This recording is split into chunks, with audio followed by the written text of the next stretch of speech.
Hi, morning everyone. It's almost 12 o'clock South African time, and welcome wherever you are in the world, whether you're on LinkedIn platform, our Facebook page, or YouTube. Welcome to join me for this live stream session with my friend and also consultant. Let me introduce you to Sikhulule Mamana. I always struggle to pronounce his name, so that's why I just call him by SK, and he's known by SK. Just to let you know that SK is being, I've known SK for a few years. He's my Allan Gray go-to guy. I call him, we can call him broker consultant, but his full title, official title is a business development manager. And we were going to, he was supposed to come to my office to visit me in person. And I was looking forward to it because that, with the whole COVID situation, everyone's done a lot of the Zoom meetings, and some people say we're zoomed out. But this morning he called me, there's some change of plan because he informed me that his partner is tested positive for COVID, and he has to self isolate. And later on, he's also going to have a test to check himself. So we decided to change the format, but also do this live stream, and then we can share our conversations with all the viewers out there. And SK, I just like to welcome you. How are you doing? Thanks, Kevin, and thank you for that warm welcome. Doing very well, thank you. So, not experiencing any symptoms, Yeah, thankfully, but we are definitely taking this seriously. We yeah, know it is a global pandemic, and we're taking all yeah. measures important to keep ourselves safe and to keep our Mm. families and friends safe. So, doing quite well. Thank you, Kevin. Yeah, no, that's great. I think that as we look at the number of infection cases every day, and I think that probably we are going into the fifth wave of COVID. And I have the booster shot. I have the 3 jabs. So I feel protected, but I still take precaution. I still wear mask wherever I go, and I think that we can never be too cautious, suppose. And then, have you got the 3 jabs as well? Yes, absolutely, Kevin, and that's quite important. We both in this household took the third Yeah, jab, which was in yeah, December. We are also mm, feeling very safe, and I would encourage everyone that hasn't yeah, taken the jab to do take it. It does alleviate some of those mm, worst type of symptoms that you can experience under the COVID sort yeah, of infection. yeah. Before we went to live, and we were just chatting that my oldest son, actually earlier this year, about 2 months ago, he was diagnosed. He had showed symptom of COVID. What happened was that that Sunday, he started to feel a bit not right, and then the following day, because at home we bought some self-testing kits, and he did a test through his nose, nostril, and then they showed 2 lines. So he's positive. So we just say to him, just stay in your room. We'll bring you leave your food outside, and you can get it. And yeah, we try to be away from him, and he away from us. And then after 6 or 7 days, he feel much better. He didn't have to go to hospital or anything. But then after 7 days, he did a self test, and followed by PCR, and to show that he's negative. So That's good. thankfully, yeah. But then we managed that episode. All right. Yeah. So I think that it's pandemic. Even though the Omicron is starting to get to be mild, and then we see the subvariant that, but Yes, we still need to be careful. Yeah. So careful. so so SK, thanks for agreeing to this different format. I thought that let's just start with just getting all the viewers out there to get to know you. Okay, so can you tell us a bit about your background? Where did you grow up? What did you study, and how did you end up being with a prestigious organization such as Allan Gray? Thank you, Kevin, and you're too kind. So yeah, that's actually a good question. So born and raised in East London, which is sort of the eastern part of South Africa, and basically I'm a business development manager at Allan Gray. So I studied accounting at the University of Johannesburg and obtained my bachelor and honors degree in accounting, working towards a CA stream, which is the chartered accountancy. But I left that to join Allan Gray, and I'm currently completing my postgraduate diploma in financial planning through Mill Park Business School. Wow. Okay. Join the club. Yes, I decided to join the club. My postgraduate diploma in financial planning. I think it's 2008, 2009. So yeah, many years ago. But that was a good fun. A lot of self-study. I still have the textbooks on my shelf. So yeah. I think that give you a very good kind of all-round knowledge about financial planning, personal side and business side, corporate side. So that's great. With your, I wish you all the best with your studies. So SK, I think that for the brokers or advisor fraternity, if you like, we know these the broker consultants as yourself pretty well, because you are essentially kind of the intermediary between the intermediary and the product provider in our speak, like Allan Gray or Old Mutual, Coronation, so etc. So there in the industry, we talk about maybe broker consultant, we talk about business development consultant. In your case, you are business development manager, but to the general public out there, that maybe they know the brokers, they have a broker or financial advisor that handle their personal finance, financial planning, and their life insurance policies and investments, but they don't necessarily know the broker consultants like yourself. So can you just tell us to the viewers, what does a broker consultant or a business manager like you do? Exactly what do you do, and on a kind of a day-to-day basis, what does it entail?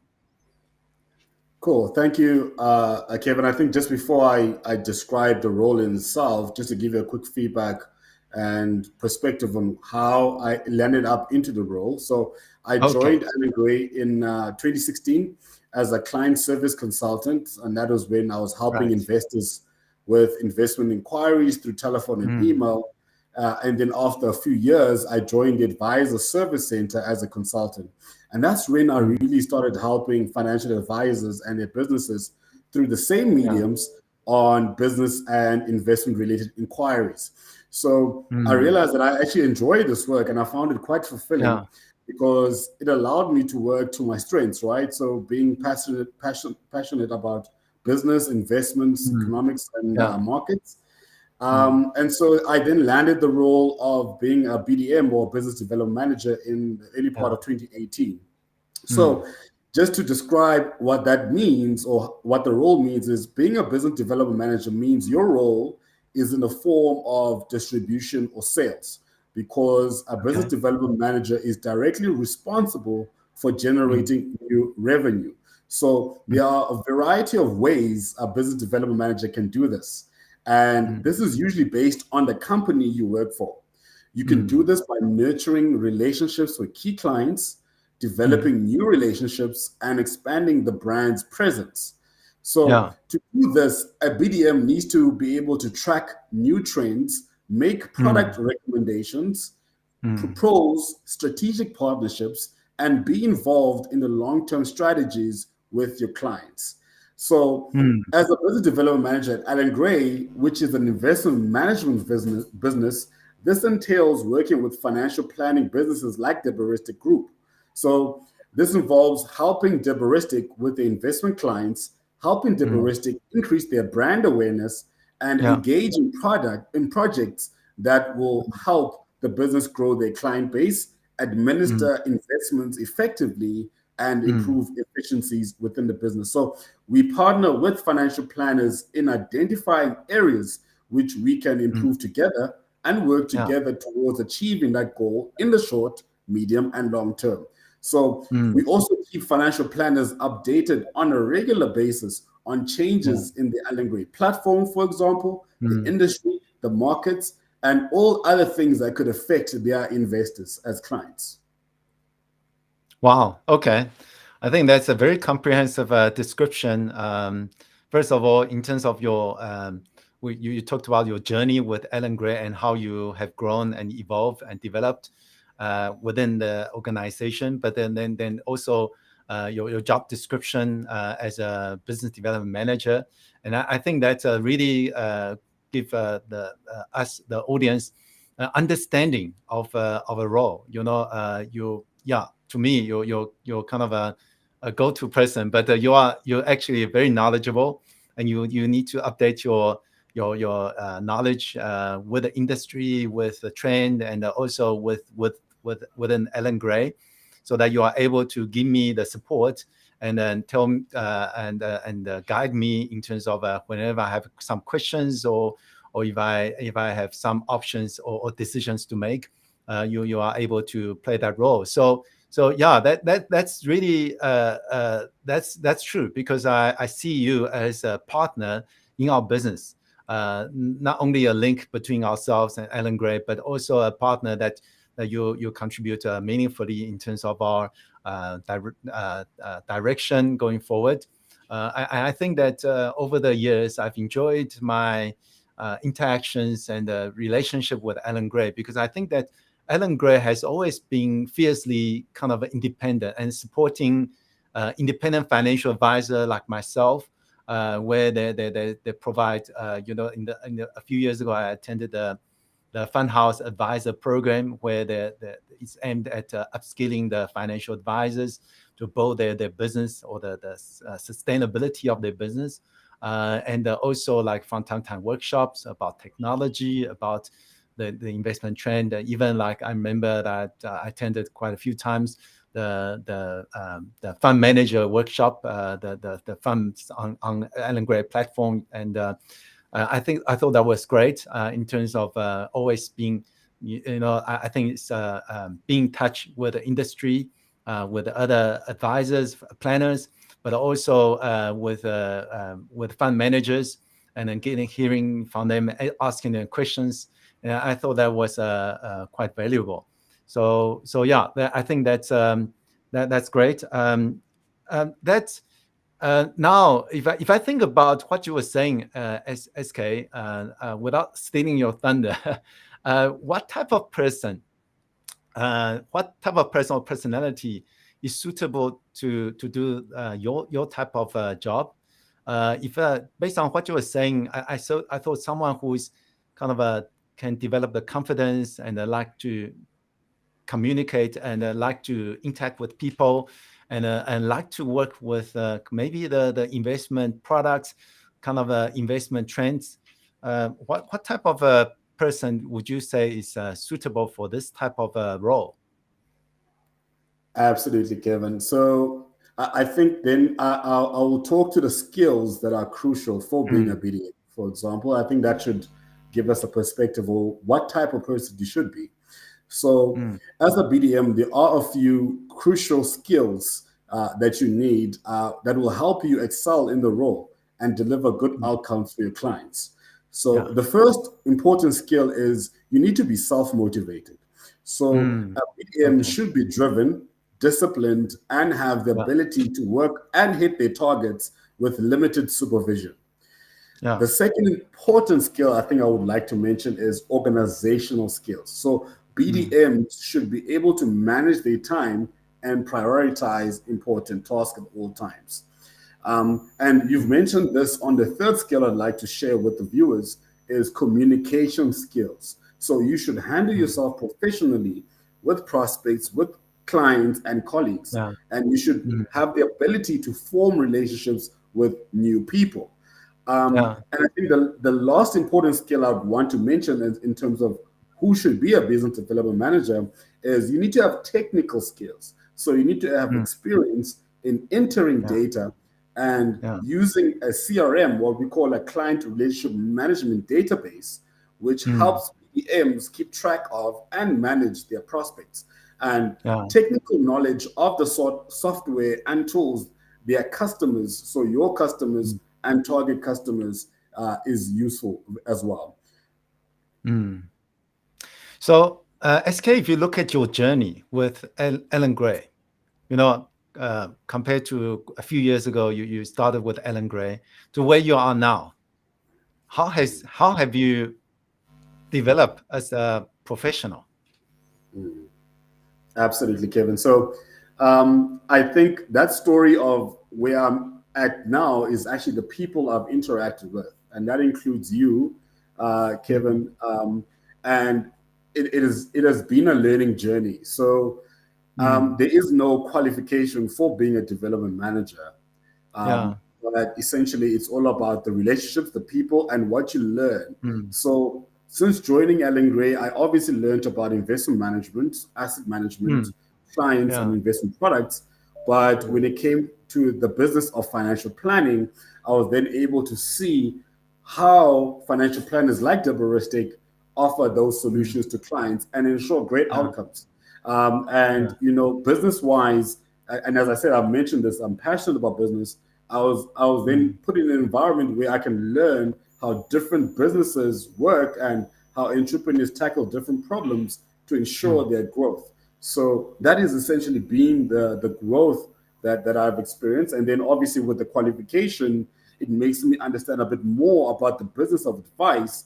And that sort of ties in with my history of learning accounting, economics, and business. And so it does complement all around in that aspect. So I suppose someone who maybe have a qualification or a degree in like a commerce, BCom, business science, probably will find this kind of a role to be easier to get to, because you already have some kind of a groundwork done in terms of learning about economics, about accounting, about marketing, maybe about business in general, business management. So okay. And do you have to travel? Do you like traveling, visiting your clients? And how has the last 2 years with the COVID change, or maybe does it change your business model? Yes, absolutely. And just to touch on the qualification aspect you mentioned, so I think just to start with that, as a BDM or business development manager, you can be a BDM at any field, right? It could be pharmacy, it could be mining, it could be investments, it could be vehicles or automotive industries. And as you touched on, a formal qualification such as a degree is valuable. But more specifically, it's advisable you obtain a qualification in the field you're operating in as a BDM.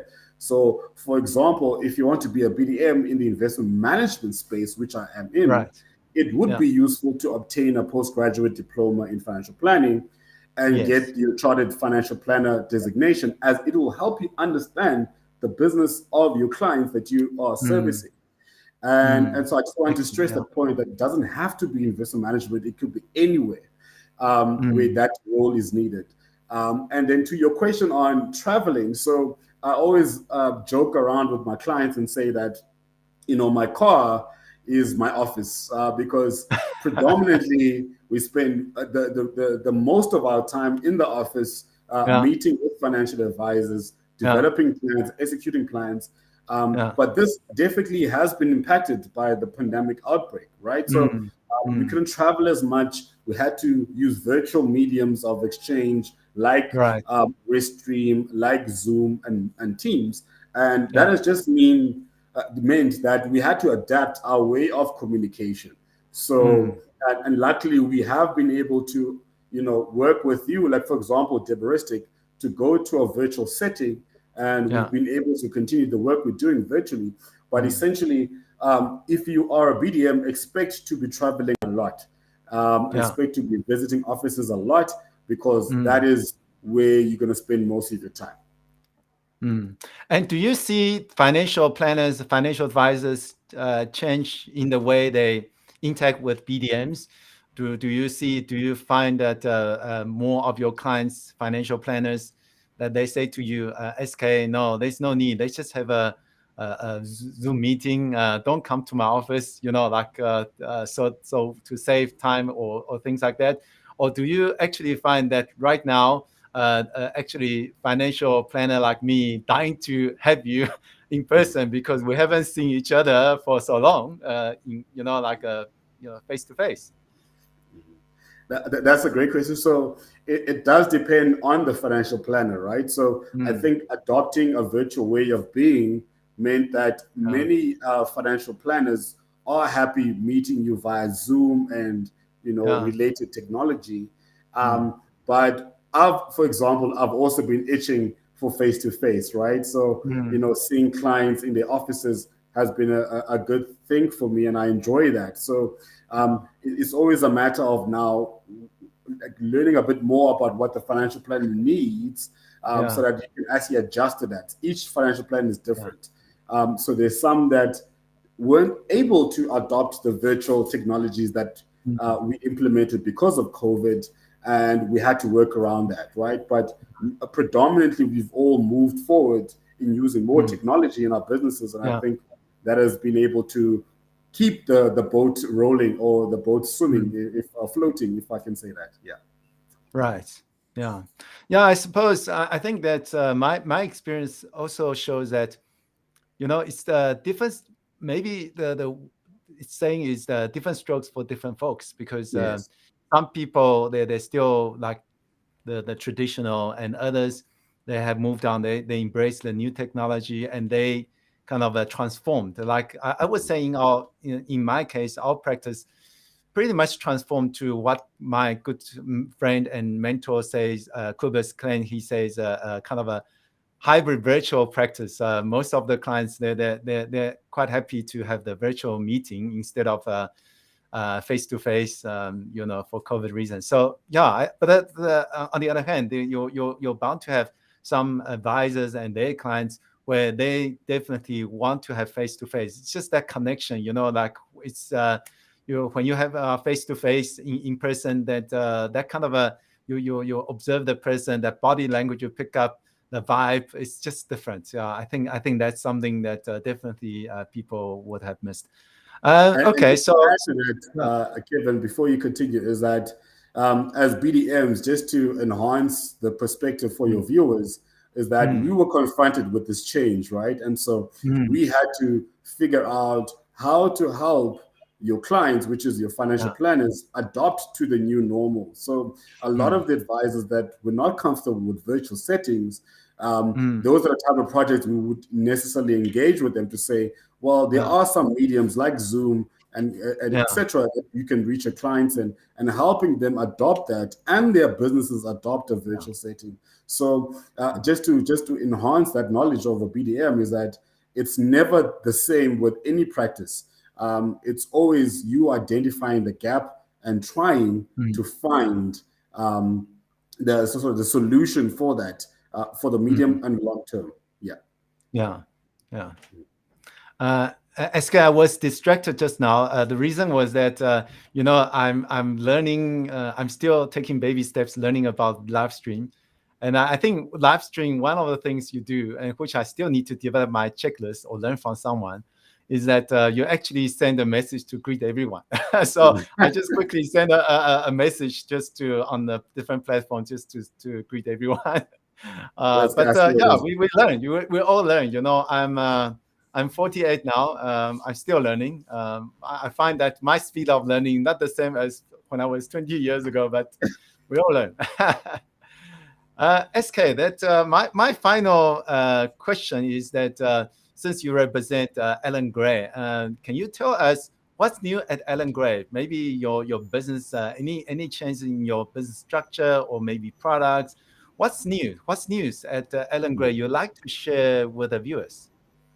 Absolutely. I'm very excited to share some of the new developments happening at Allan Gray. So it's exciting, firstly, to note that Allan Gray will be hosting countrywide road shows again after taking a pause since the pandemic outbreak. So these roadshows are a great way to interact with some of our leaders within the business on what our current goals are, what we are thinking about our funds and performance, and where we see new capabilities that we are developing to assist investors and financial planners alike to enhance their experience with us.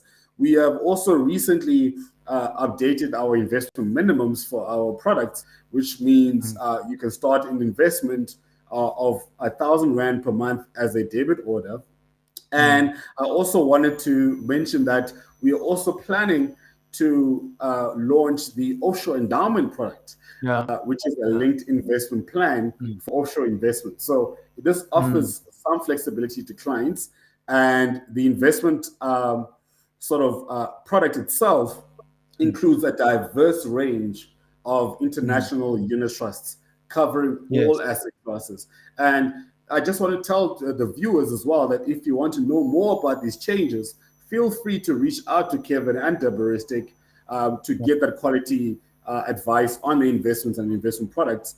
And I just wanted to also mention, just to give you guys perspective as viewers, that Daberistic Group continues to be a trusted and valued partner of Allan Gray, and we have a very long-standing relationship, which I definitely appreciate wholeheartedly. Yes. Right. Okay.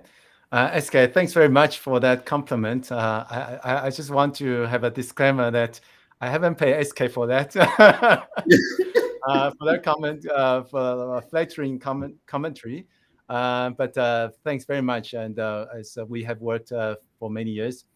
And I think that what you mentioned about the offshore endowment, I think it will be a nice complementary product to your existing product range. I understand that Allan Gray always kind of try to keep its ship tight in terms of the number of funds it offers, and also that in terms of the number of product it offers, it's try to keep it as understandable, simple for the people out there, and rather not try to be too complicated and things like that. And that's good. And I think that there's some clients that ask me, that when I present to them about Allan Gray offshore product, and they one of the things they ask me is that can I nominate a beneficiary? I would have to say to them no. But now with the offshore endowments, then that becomes a possibility, and certainly that there will be clients who, when they want to invest offshore, is an important consideration. So I think it will be a welcome addition to your product range. Thank you, Kevin. So that's definitely in the pipeline. And as I said, if the clients want to know more about this product, they can reach out to you. And obviously, we will also be keeping you abreast of any changes and launch dates, etc., so that we can start helping your clients. Yeah. Right. SK, I really appreciate the time we have this morning or now to chat. Certainly, I hope that everything goes with you, that later on when you go for the test, and hopefully that everything is fine with you. You're strong, but I look forward next time to meet face to face. But also to let you know, I did register for the Allan Gray event. I think it's going to be sometime in May. So maybe just in less 1 month's time. So I really look forward to that, because I've turned down so many events recently from the various providers, because I'm still a bit not sure, but I thought, okay, let me take the plunge now.